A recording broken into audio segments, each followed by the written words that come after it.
The punishment for failure is quite severe. You know, we use the words fail fast and fail forward and all this. Failure is actually rewriting a curriculum, right? And that's where the excitement for entrepreneurialism comes in. And we can look at it as a learning step, and we can really look at it as a learning step. How's it, everybody? Welcome back to another episode of Exponential Africa, where we're bringing you the very best in thought leadership, technology, and innovation. When we look at successful entrepreneurs, innovators, and leaders, it's easy to focus on the outcomes, the successful companies, the breakthroughs, the headlines, the wins. But we don't often see the setbacks, the mistakes, the pivots, and the failures that made those successes possible. The truth is, every entrepreneur has a failure story. In a world changing faster than ever before, perhaps our ability to fail, learn, and adapt is becoming one of the most valuable skills we can develop. To explore this, I'm joined by Christina Gerakiteys, entrepreneur, innovation strategist, futurist, and author of the new book, Celebrating Success, One Failure at a Time. Christina has spent years helping individuals and entrepreneurs and organizations navigate uncertainty, embrace innovation, and unlock new opportunities in a rapidly changing world. Christina, welcome to Exponential Africa. So good to have you here. I'm very well, Mick, and thank you for having me. Can't wait to get into this conversation with you. And thanks for coming in all the way from Australia. I know it's night time there, and thanks for doing it at this time. Isn't it good that technology means that we can be anywhere we want at any time we want and speak to amazing people like you guys when we want to? Yeah, we're compressing time and space here. Christina, I wanted to ask you, so your new book that you've just written is called Success One Failure at a Time. Do you want to just expand why you chose this title? I think it's such an interesting title, and something that all VCs actually tell to entrepreneurs, and see that. Yeah, so it's actually celebrating success one failure at a time. And what we found was that in order for people to really realize what their success was, the failures had to be celebrated as well. And it was in every single entrepreneurial story. So over my time, I've worked with a lot of startups, worked with a lot of entrepreneurs, and listened very intently to the stories they were telling. So in Australia, in the US, overseas, the stories were the same. And we talk about in entrepreneurship the valley of death, and how there's peaks and troughs, and if you can survive enough of them, you go on to have a successful entrepreneurial business and possibly create great software or great new ways of doing things. But what I realized was that there were lessons every step of the way. So I interviewed some people who were on their third, fourth, fifth iteration of their website, and they'd spent $60,000, $70,000, $80,000 redoing websites, and that was kind of failure at that point of time as well. There were other people who, one of the stories in the book is Jennifer Holland, and she's an Australian entrepreneur, and even the tenacity that she had was absolutely amazing, and she really wanted to get into CNS in America.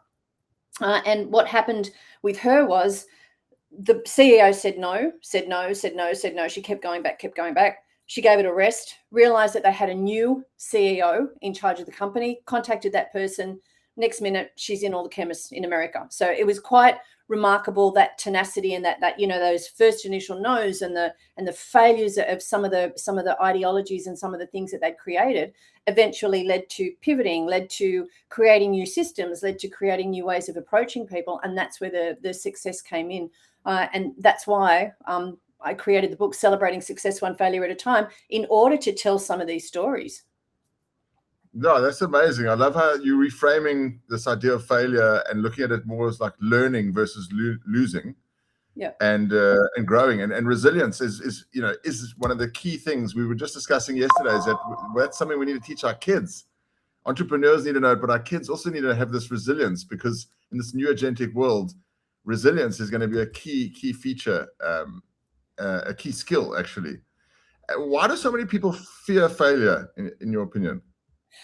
Because that's what we've been taught. We've been taught to, particularly in Australia, potentially I think it's the same in South Africa and in some European countries.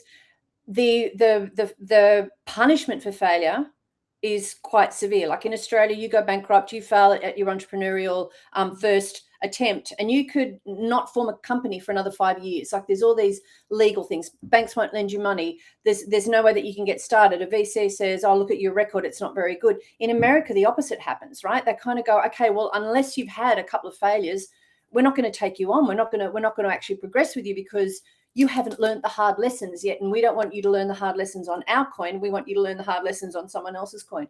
So I think there's this attitude around, we use the words fail fast and fail forward and all this, but nobody really takes it on. There's very few people that actually believe the rhetoric. So we're on a mission to have that rhetoric land and become a reality for a lot of people. So look at the failures that you've had. Rewrite the curriculum. Failure is actually rewriting a curriculum, right? So you fail at something and you figure out another way of doing it, or succeeding, or progressing past where you were before.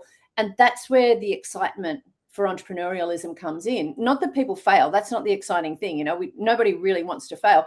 But if you learn, if failure is a curriculum, and we can look at it as a learning step, and we can really look at it as a learning step, not pretend that's what we're going to do. And then the next time somebody makes a mistake, sack them, fire them, make them pay for it, whatever that looks like. If we can really change the definition of what it means to fail, and I'm not talking, clearly we're not talking about intentional failures, and we're not talking about where people have sabotaged systems or done something incorrect intentionally. We're talking about, those real entrepreneurial things that don't work out the first time you do it, and you have to pivot. And there's 1,001 stories that can go along with that. My last 2 LinkedIn articles have actually talked about how businesses that failed, had to pivot into other businesses.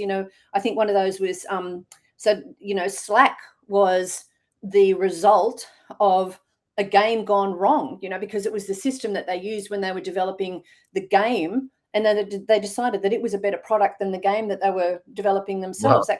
So, there's some really interesting stories out there. Mark Randolph, who I was stoked when he said yes, I'd met Mark Randolph at the Boston Innovation Festival. We both presented at this festival. It's an innovation festival. Is Mark Randolph from Netflix? Netflix, yeah. So co-founder Netflix, wrote the foreword for the book. And we sat there and we had a 90-minute conversation around failure, successes, and in his talks, he actually says he's had 7 businesses, 6 of them failed. He really has no idea why, but they're resilient. So let's bring it back to your original question around resilience. It was the resilience, the determination, the learning from all the other things that he'd done that actually led to the success of Netflix.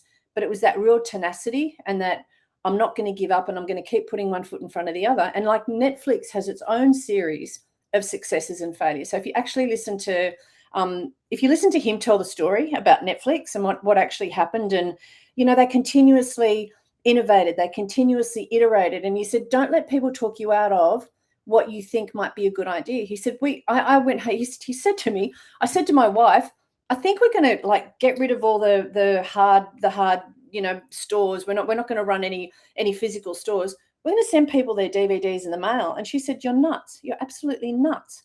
Anyway, they did it. But it was a series of iterations and a series of, will this work and won't this work and will people like it? And, they went from renting, DVDs to being a major streaming online company. And that didn't happen by accident. It happened through intention of where they were realizing things weren't working anymore and what they had to do in order to succeed. So that resilience, that tenacity has to be part of the innovative way that people do business. Totally agree. And I think there's so many great nuggets of insights that you gave there. Is that this whole idea of experimentation, not almost like gamification of our lives, is that you're always progressing in a game. You never, you can always, restart from the beginning, or you maybe start from a further step, but you're in this progression series and pushing forward.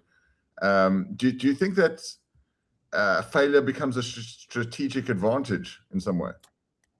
If you listen to some of the VCs in the US, definitely, because like I said before, they won't take you on unless you've had a series of failures and they've seen that resilience. And again, it's another cliche, or people think it's a cliche, but these big investors, they invest in the person. They don't necessarily invest in the product. What they want to know is if the product doesn't work, you're going to keep trying and eventually you will succeed at something, right? So it's the whole notion of the tenacity, the resilience, the creative thinking. Like, to do some of these things, you have to think creatively. You really have to, another cliche, jump outside the box. Not many people jump far enough outside the box. With our Singularity colleagues, we talk about moonshot thinking, and so we start big and then we go, okay, how are we going to make this real? Some companies go, oh no, if we do this little thing here, we might find some success, and we might find, that it will succeed at some point in time, but they don't take the big leap. And you mentioned earlier, things are changing faster than they ever have. And, again, people are saying things will never be as slow as they are now, and they won't be. But that's not a bad thing. Like, it's not a bad thing. Things have always changed. So people say to me, how do you deal with the fear of change in organizations? And we've always changed. Otherwise, we'd still be lighting fires by rubbing two sticks together, So, and yes, innovation is happening faster, and yes, we can't keep up with it. But let me tell you what I actually do say to organizations as well. Innovation is like, life is changing faster. AI, agentic, robotics, etc. All these things that are changing faster than they have before. But there's also an exponential rise in breathwork, yoga, mindfulness, walking, exercise, good diet. So we're actually seeing an increase in well-being and the value of relationships as well. So technology's going fast, but this thing over here on wellness and everything else, and looking after us as humans, is also rising. And I think that is part of the innovative change that some organizations need to see. And I'll back that up with a story. It's not a story, it's something, a reality. Worked with a client in Latin America, and he said, I've got AI working so well that I have to let 20 of my top people go. He said, they've been with me forever. They're like family. I don't want to let them go, but I have to let them go. And I said, productivity. He said, up. Profits, up. I said, well, why are you letting 20 people go? He said, well, what am I going to do with them? And there's so many things, if we think far enough outside that box, and I know we've had many discussions about 4-day working weeks, and we've had discussions about different forms of economic systems like crypto and things like that. But I said to him, why don't you put everyone on a 4-day working week? And he said, can I? And I went, yes. And then he said to me, and then I said, another thing you could do is take some of these people, because there were a couple of people going to retire anyway, right? So he would have lost some of the workforce through retirement. But I said, why don't you take the others and give them 6 to 12 months and say, you're my innovation department, or you're my new product department, and see what they can come up with. I said, so if you've got everything working so well, let's not increase everybody's workload. Let's go, hey, we're going on a 4-day working week. If you can get your productivity in the 4 days, have a 3-day weekend, or, however you want to structure that so it suits your family life and everything else. Because I think if we're going to move forward in organizations and in companies, we have to start thinking more about the people. Burnout's at its highest. And I don't know if it's actually at its highest, or if we're measuring it and we now know how high it is. But there's burnout, there's bullying, there's all kinds of things, and fear. Like, failure is the biggest thing people fear in organizations, and they want to pass the buck. Okay, so that was a story about the Latin American company. Let me tell you a story about, or they're not stories, they're truths, they're experiences. So there's a company who I interviewed called, or I actually had them speak at an event that we organized around innovation, and they were Blue Chili. So they're investors. They helped entrepreneurs, helped startups. Anyway, they used to have what they called the Golden Cock Award that they gave out every single week, and it was for the worst idea of the week. Worst idea of the week got an award. So they actually had a golden rooster that sat on your table, but you had to give a talk, and you actually had to say why that wasn't a good idea, why it didn't work, what went wrong, so that everyone in the organization learned. So failure wasn't punished. In a way, failure was, it's not that it was elevated, but it was, okay, failure is the curriculum. Failure, people started learning what not to do, who to go and talk to. So you were actually trying to come up with good ideas, but if your idea was a bad idea, you got the Golden Cock Award. But if it was, but you weren't come up with bad ideas. You were trying to come up with good ideas. But if your idea had to be a bad one, you would get the rooster. You got the award. But it came with the lessons, it came with I should have made that very clear. People didn't go away and try and come up with the dumbest idea, but it was noted that this idea didn't work. That's a great story. I think, I think that's there's so much to unpack there. And also, again, with the speed of change, it's just entrepreneurship is changing in this exponential world, how we are as entrepreneurs. And could you say, with the advancement of abundantism and everything becoming abundant, we're going to have to work less. We're going to have more time to be more human and focus on our consciousness and our connection between each other. How is entrepreneurs and entrepreneurship changing over the last decade in your eyes? Oh, it's been a bit of a valley of death, dip and dive, and I don't think we've settled yet. I think with AI, we're still on that journey about how will it affect the future of work, and everybody has their idea on how it's going to affect the future of work, and everyone's got an idea on what the new economic system might look like, and everyone has an idea on what a 4-day working week might look like. Some organizations are going to a 3-day working week, and giving people time back. And it's been well noted in some of the companies that are doing 4-day working weeks that productivity has increased. Okay, there have been some companies where it's been taken advantage of, but in most companies, and they're usually small organizations, like they're small companies, the productivity has gone up. And there's the idea also of the endless holidays. So there's a company in Australia, and they're very much into innovation, and it's run by Amanda Imber. And it's such a good company, and they've gone to this this idea of you can have as many holidays as you want. And what she found out was that people are taking less holidays because they're getting more satisfaction, more joy. There's no definitive laws around what you have to do, and if you want to take Tuesday off and because you have to take a child to the dentist, just go. I don't want to know about it unless it interferes with a meeting with a client. Go and do it. Make sure the productivity is happening. Have your 4-day work week. And there's things like this that are happening in organizations that I think will be the way successful organizations operate. I'm not too confident in the survival of the large organizations. I think entrepreneurship will rise. I've heard Peter Diamandis and Salim talk about this as well. So the entrepreneurship is actually moving into its own. I don't know how long it will take us to get there. But it will become the main way, and there'll be lots of small businesses because you can run a business with AI and you can run a business with less people. Yes, I think the idea of this new organizational shift, is very interesting. How the whole organization is going to change due to AI. But I think like big companies like the large language models or the major superscalers and the really large organizations are going to stay where they are. I mean, they've got such moats, and they've got the network effect and the scale effect and the data effect and the distribution. So it's very hard to displace those massive players. But everyone in the middle, I agree with you, is going to be compressed, and there's going to be a big rise at the bottom for solopreneurs and much smaller businesses that can now do what 1,000 people company could do. And I wasn't talking about big tech companies. I might have been talking about some of the big professional service companies. So I 100% agree with you. The technology companies, the other thing with some of the tech companies, what they're doing now, and I took a group of executives to the US in November, and we did an innovation immersion, went to Tesla, to the Gigafactory, and what Musk is really good at is cross collaboration. Like it's getting rid of the silos. It's making organizations work together.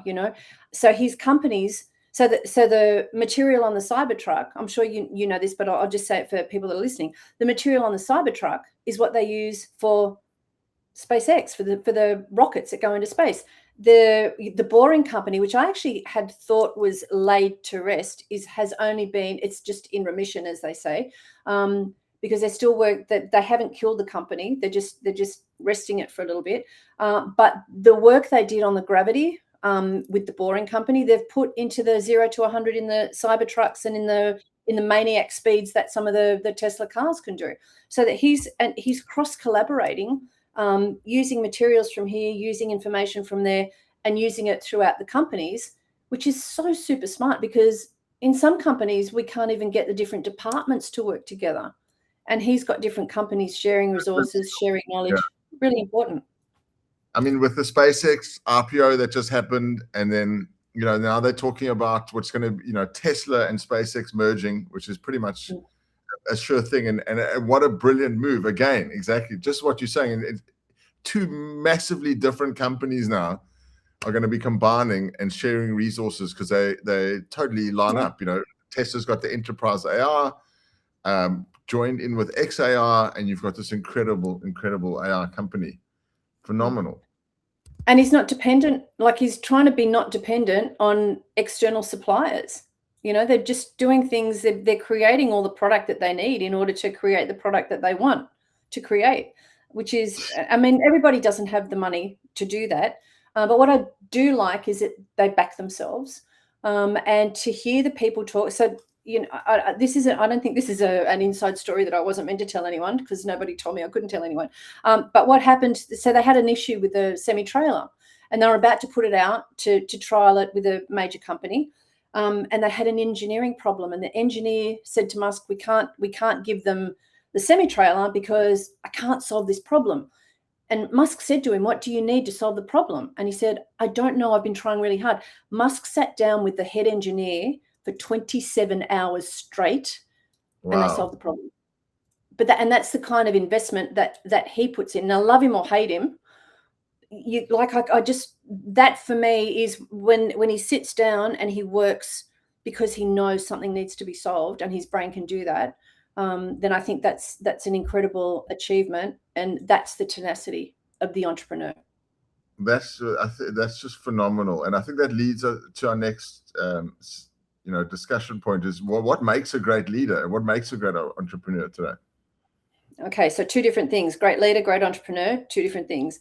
A great leader actually invests in innovation. So if we talk about companies, they invest in innovation, and that doesn't mean that they go, oh, we've got a chief innovation officer, or hey, we're putting 1% of something into innovation, or we're going to let people think about it and come to us. It actually means having an innovation strategy, and an innovation strategy is going to be different for every single organization. We've written them for multiple different organizations, and none of them are identical. They have the same kind of factors. So we kind of go in and we say, in an organization, how much time do you want to spend on, what's happening now, what's around the corner, but what's around three corners, So I call it the future, or the near future and the future. So in that future, that's where the innovation is going to lead you. So that's where you need to be aiming for, as Peter says, if you want to survive, you need to be thinking 2 steps, 3 steps ahead of everybody else. Salim says, if you're not the disruptor, if you're the disrupted, then, okay, that's fine, but you're going to be left behind. So the idea behind that is, what's the percentage that you want to do? Do you want to do 70% on what needs to happen today, 20% on what is around the corner, but 10% is innovation? What are the percentages that you want? So we ask organizations to set that, and then we go, how do you want to resource it? Like, what people, how much money, what product, what kind of AI capacity, robotics are you going to give them? Because let's face it, you can test something so much easier now than you could 20 years ago. So this is how organization shifts have happened so quickly, but also entrepreneurs have been able to test and iterate much more quickly than they could have 10, 20 years ago, because we've got digital twinning, because we've got AI, because you can write code really quickly, because you can change it really quickly. So all these things, if you're not taking advantage of them, and that's the other thing. So large organizations and with leadership, and you would know this with the work that you do with people as well, people are still overwhelmed by AI, and they might have a chief AI officer, but they still don't know how to use it. So what we do is we actually ask leaders to come and get their hands dirty in the AI and in the robotics and in different systems, and start with really simple things. And at the end of it, sometimes we can't get them to get their hands off the tools, because you don't know what you don't know. So a leader needs to be curious. A good leader is curious, needs to find out, needs to delegate, and needs to listen. So it needs to listen to the workforce. What is it that they want? Who's exhausted? How do you deal with the justice and the fairness within the workplace? So there's so much information out there, and I could talk to you about 5 different companies just like that, where culture is king. And if you've got the right culture in an organization, you have a good workplace. Doesn't mean that there's no problems, but you have a good workplace. Okay, so if your culture is right, so leadership, culture, what do entrepreneurs need? They need support. Wait, before you get to entrepreneurs, I just wanted to comment on that. So on leaders, I think what you're touching on is that the leaders of the future are going to have to create these judgment calls. You're going to have dashboards with metrics. I think that's where we're leading, is that the C-suite and the leadership are going to have to have a very precise judgment and be able to change those weightings on what's important to focus on. I love what you said about, is it more an innovation, or what are you focusing on in terms of your percentage of the direction of the company, and having these dashboards and these weightings that you will tweak and then see the results and get back the feedback is going to be this new sort of leadership quality that we're going to have. And then I would love to hear what you think it makes a good entrepreneur. The same thing that's always made a good entrepreneur, Mick. You need to have 100% belief in what you do. You need to be passionate. Like, clearly you need to have that purpose, that MVP, that BHAG, like whatever language you want to use around it. The cliche that says, this is what excites me and gets me out of bed in the morning. You have to have that drive. And everybody doesn't have to be an entrepreneur. An entrepreneur actually needs a team that aren't the entrepreneurs, that aren't the visionaries. That they need the team that come up and make them happen. And I'll tell you another story about that as well. There was so we did some work with a council, and there were 10 leaders in this council, and they all had to work on new projects. And so we started by everybody explaining what their new project was. And the person that went last, honestly, I couldn't have orchestrated it better. The lady that went last, there were two females in the group. One started, one finished the discussion. The last one said, I really don't want to be a leader. I don't want to be the visionary thinker in this thing. I want to be the person that stands behind everybody else and makes it happen. So every single entrepreneur needs a golden support like that person was. So as an entrepreneur, it's really hard to do it on your own. Really hard to do it on your own. So the sooner that you can get some kind of team, some kind of advisor, and AI is really good now too. I actually have an AI advisory. Yeah, me too. Who's on yours? I've actually got a couple of teams. I've got one team that we've got a CEO, a CTO, a CSO, and a CPO that runs one product, and then I've got another team that advises me on Singularity and on Ubu and on Man-made. So it's been an incredible help when making decisions, just with that advice. Also, then you've got other tools that help you. You've got things like Granola and or Fireflies, and these things that are listening to your meetings and summarizing them and giving you tasks and next steps and that sort of thing. So what just to close out, we are coming to the end of our time. What excites you most about the future with all of this change that's coming? Humanity excites me about the future.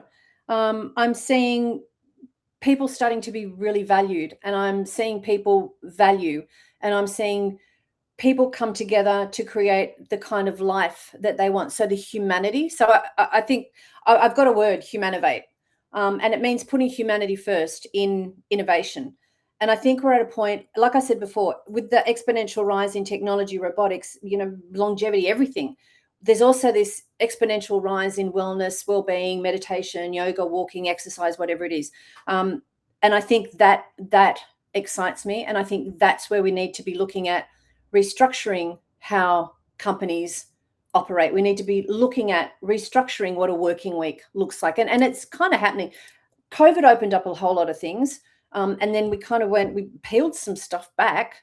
And now I think people are going, well, hang on, that actually worked, and maybe that didn't. But there's mentoring and things like that are so crucial for people going forward. One of the things that came out, we did some interviews with some people in an organization, and every single intern that had been put on during COVID said, we don't know what we're up to. We've had no mentorship. We don't know. We've got nobody leading us. We've had nobody to shadow. And as soon as we mentioned that to the organization, immediately people were coming in one day extra a week just to mentor. So when I say humanity, I'm looking at things like that. So we find what the problem is. We're all used to talking about in innovation and entrepreneurship, find the gap, find the problem point. They found the problem point. They had an immediate answer, and they immediately jumped into action. I think, so what excites me is that it's possible also to trial something really quickly now, much faster than we ever trialed it before, and get some positive action out of it. So there's a lot of things that excite me. And I think as long as we remember who we are and we act through kindness and love and compassion, and trust comes back into organizations, truth, trust, say what you mean, and be accountable for what you do. All those aspects of humanity, I see them coming back, and that's what excites me. I know there's lots of places in the world right now where that's not happening, but I also see a lot of places where it is. And I think it starts with a dinner conversation, and it starts at the boardroom, and it starts in your teams. So I think that has a ripple effect. Awesome. Well, thank you for your optimism, and totally believe the same things. Let's end off with a quick fire round. So let's do some quick fire. So I'm just going to ask you some questions. You can give me either one word or short answers. Okay. What's the biggest misconception about success? That failure has no role in it.